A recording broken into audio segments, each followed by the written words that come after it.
Weather, of course, is getting cold, and instead of bumping up the heater, you might be thinking about setting up a portable heater. It's a good way to get space warm quick, but officials are warning to use them safely.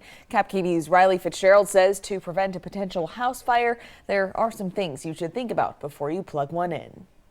We talked to two people who know space heaters, Charlie Grigg, who sells them, and Ben Shearer with the Pasco Fire Department. The first piece of advice they're both sharing is to keep some distance between the heater and any objects. So they need clearance, 3 feet of space around them to make them work properly. Next to a curtain, well, that just heats up and the curtain's going to catch on fire. So you just want to have a radius around the heater so that it doesn't light anything else on fire. They're also advising to be cautious when plugging it in. So you want to make sure they're plugged directly into the wall, and that way you're not having any overheat problems with extension cords. No one's tripping over the cord. That cord's not causing any fires on its own. Reaching high heats, extension cords, power strips, and adapters are often not built to handle the level of power needed, especially if plugging other electronic devices in. And that's just a recipe for disaster, so we don't want that to happen. When you're using your portable heater, officials also want to remind you to turn it off when you're not watching it.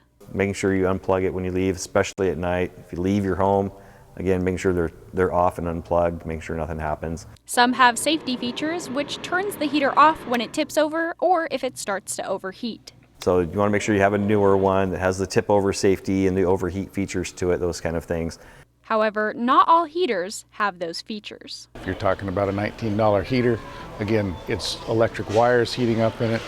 You got to be more careful with those. It's also important to keep an eye on your kids or pets who could knock them over or get a bit too close. As a precaution and a major safety feature, don't forget to check on your smoke and carbon monoxide alarms. So that way you can be warned way ahead of time before anybody's going to get sick that there's a problem going on. According to the National Fire Protection Association, heating equipment like portable space heaters is the leading cause of deaths in home fires. Rylee Fitzgerald, KapKV Local News. Ben Shearer says if you're in Pasco and you need help with your smoke or carbon monoxide detectors, the fire department is always happy to stop by.